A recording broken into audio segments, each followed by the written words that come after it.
All right. So, as you know, we've been discussing websites, and someone will always wonder, like, why are we talking about delivering customer experience in the digital era? Most of these things are linked to what we've discussed at the beginning of the year. Think about things like competition. We did competitor analysis. Think about the things like 5S of this and this. Everything that we've discussed during the last semester, it sums up to the digital customer experience. Because, for example, if you try to link competition, if you are not giving your customers the good experience, they'll go to your competitor. I know someone who always say about no, but they need to control themselves. The same way we talk about relationships. Like, if you love me, if you're meant for me, you cannot look at other people. You can focus on me. Yes, that's how it should be. I want to focus on you. But give me a reason to also focus on you. Give me that experience that I must focus on you. Don't throw it up to me as a customer or as a partner that because I said I love you, or as a customer because I said I'm going to buy uh, from you, then all of a sudden you are relaxing and you want me to do the job. There is also a part that you need to play. So that's how it comes to customer experience.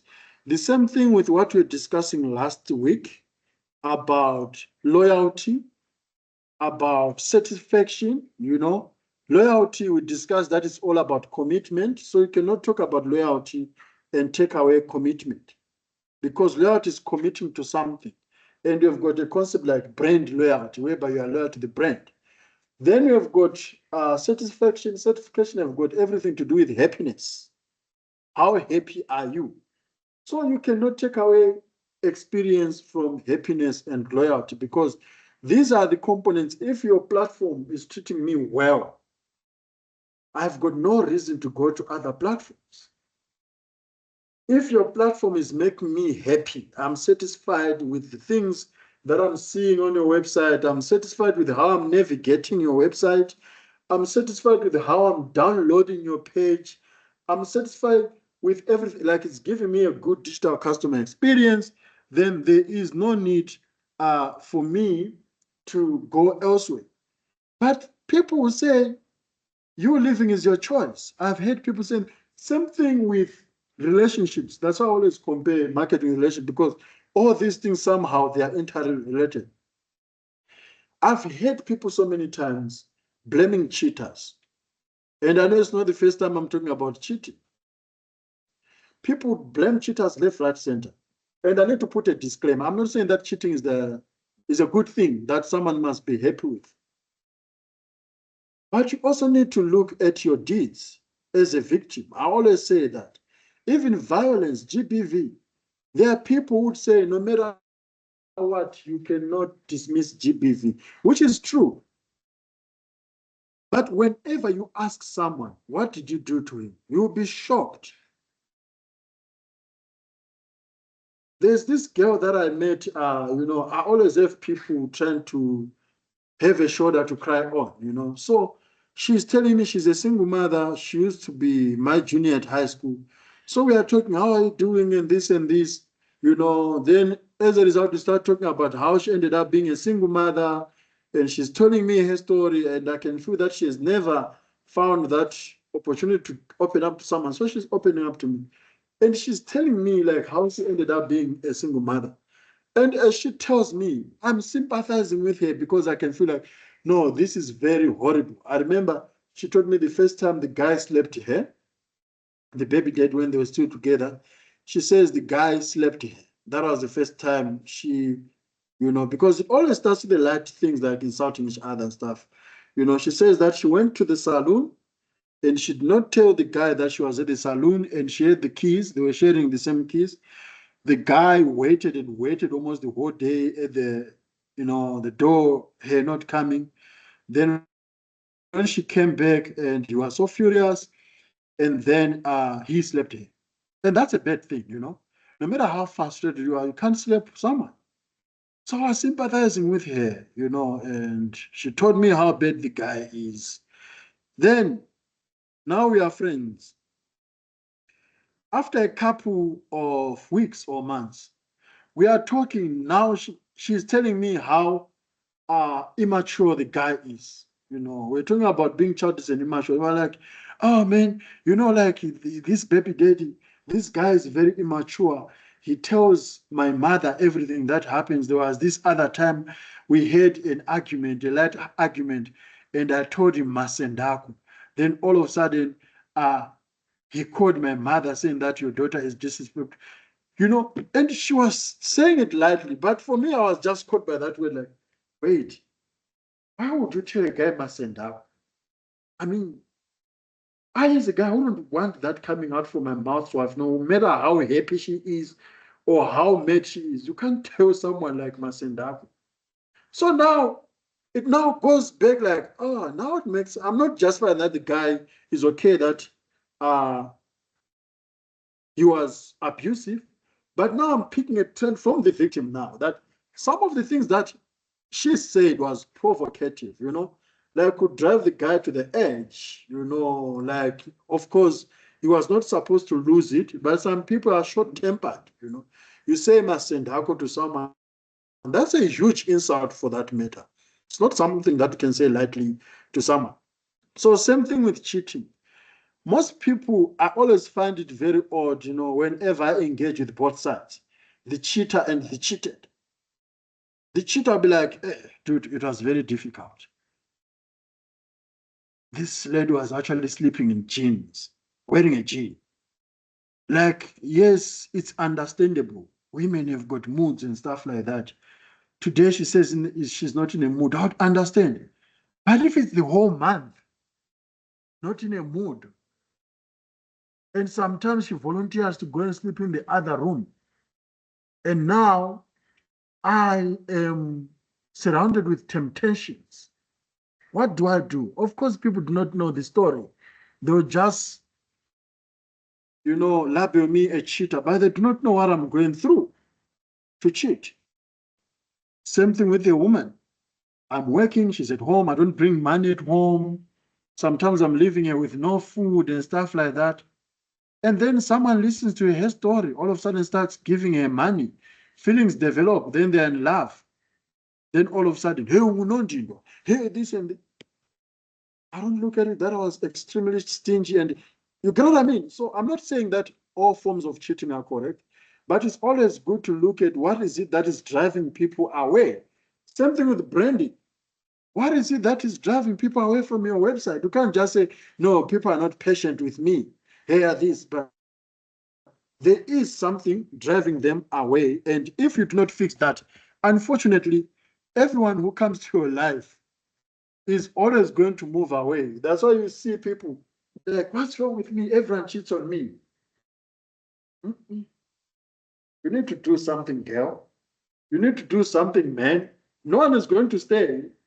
You end up generalizing men are dogs, women are this, because there's something that you need to fix. There's no way. And there's a guy, my cousin was also like that, like, abafazi abahlali, man, these guys, why? And I asked him one day, and please now he has settled, he has got a wife. But I asked him one day, like, dude, I understand what you are saying about women, but let's have a look at your previous 4 or 5 relationships. Let's look at where those women are. And then he started telling me, because I only knew 2, then the rest I didn't know. Most of them, it's either they've got families like Mitiswe, but the guy is responsible. Some are married legally, some. So who is wrong here? It's you. But people don't look at it that way. People always want to feel like they are victims, and brands can also feel like victims. BlackBerry being said that no, people are not patient with us, they ran to. No, BlackBerry are not a victim here. Innovate. Do something to keep people, as much as we want people to love us, as much as we want customers to love us, it is also our duty to keep them. If you say that it's their duty for them to be loyal, no, you also need to do something. So it's always crucial. And I wanted us to have a look at popular sites that are always down. Which site comes to your mind that, like, you know, that if you go to this site, there's no good news? Oh, I forgot it. There's a register.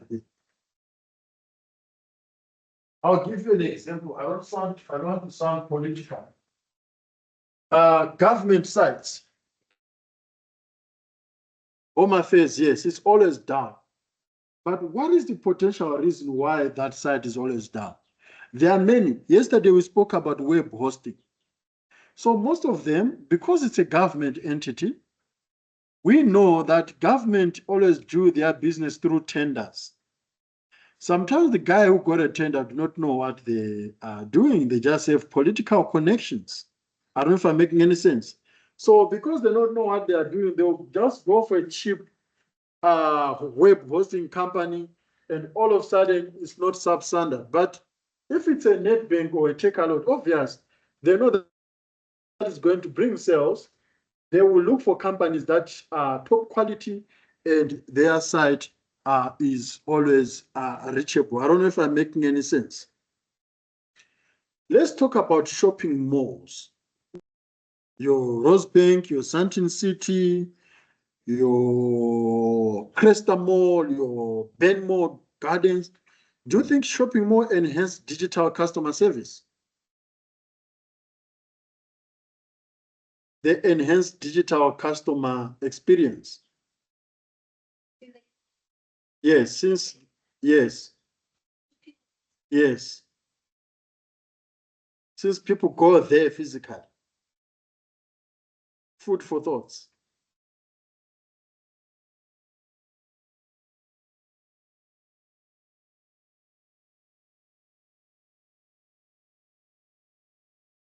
Hmm? On the website, yes. Mm-hmm. Then now you are getting more interested, then you go to the website to check other things. Yeah, so there's a thing. They try by all means to integrate both online and offline. Another thing, nowadays, most malls are becoming complex to navigate. For example, if you go to Mall of Africa, I'm sure it's one of the biggest malls, not only in the country, but in Africa. You realize that the mall itself is digitalized.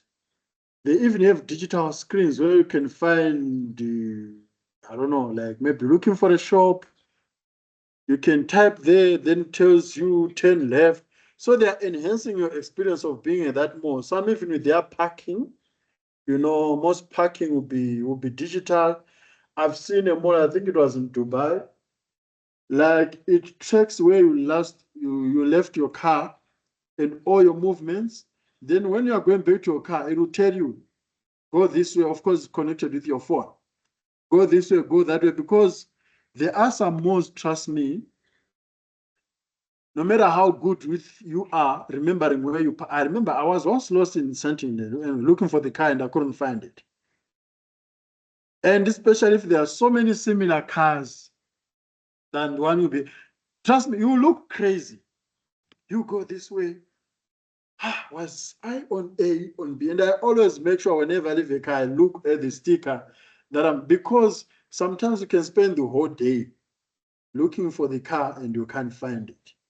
Or even looking for Uber, because nowadays e-hailing services have got different pickup things. Like in Sandton, there's my Sandton City or whatever it is, where you actually wait for it. But if it's elsewhere, a mall can help you, can enhance your digital experience by putting digital devices there to make sure that you can locate your trolley, to make sure that you can locate your car. Sometimes they even help brands there with security, for security reasons.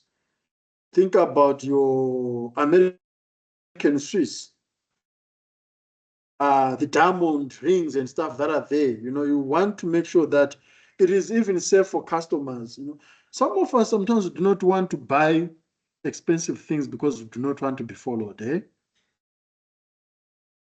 Bank as well, to withdraw huge monies for Lobola, it's always tricky. So nowadays, it's always crucial for shopping malls to make sure that Not only malls, even companies. Nowadays, it's easy to have digital customer experience, especially for guests, even at hotels, large buildings. These days, fingerprints are being used and so forth for such purposes. And if people are not careful, these things are going to be domestic.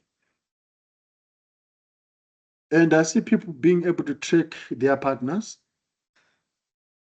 It depends with the purpose. I know, for example, the family that I live with, they are Jewish people. So as a result of the October 7 in Palestine and stuff like that, they just enhance their security as a group of people whereby they can track each other. Like we want to know where Carol is and stuff, whether she's safe or not. So for them, it's for safety reasons. But the problem with umuntu omnyama, now you are policing each other. You see on the tracker that Carol is at a hotel. Sometimes it's innocent anyway, like you are with girls there. They would even come. Onile phone, you are here. I wanted to see it by myself. How? Dude. So things are being digital, making life easier, but also it is also exposing us. That's what I'm trying to say. Like it's exposing us. Think about websites. How much information do they have about us in trying to make our lives easier? Takealot has got all our addresses. They know where we stay. Google Maps know where we go. Of course, they are doing it for our own reasons, but our own safety and stuff like that. But imagine the kind of information that they have about us for the sake of customer experience. It can also be dangerous. So that's all that I had in terms of this subject. So we are done with websites, and next week you are going to be looking at apps, mobile apps. And people do not understand apps. They feel like an app is only a social media app. Even games that are on your phone are apps. People always think, as long as it makes me connect with others, it's an app. But there are so many apps that are there. Your camera is an app. It's a mobile application. But most people, we are going to discuss that on Tuesday. Any questions so far?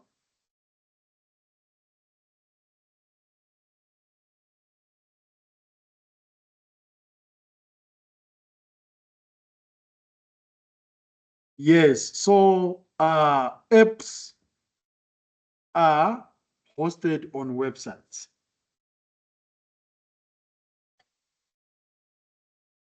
Yes. Yes.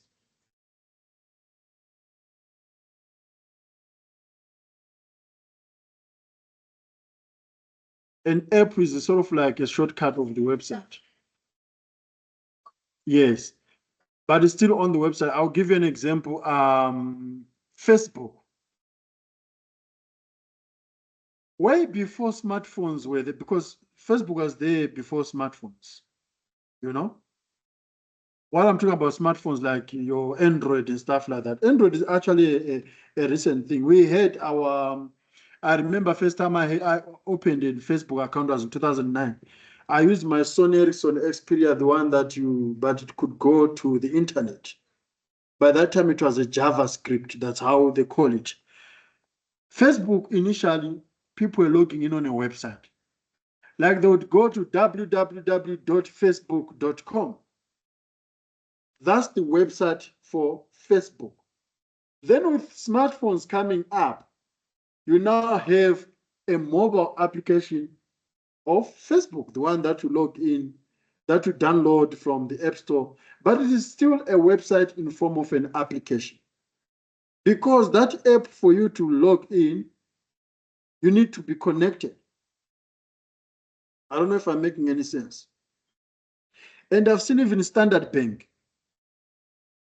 When you download a Standard Bank app from App Store or from Google Play Store, you put it in your phone, right? When you are logging in, it takes you to your website first. I don't know if you have seen that. Like you'd log in on the website, then it goes to the app. So an application is an extension of a website. That's what I'm trying to say. But not all apps have got a website extension either. Some are standalone, like on their own, it's just a software, if I would put it that way. But some are an extension of a website. I don't know if you are fully answered. Okay, Carol, thank you so much. Just want to stop this recording. Yeah, thank you so much for coming, Carol.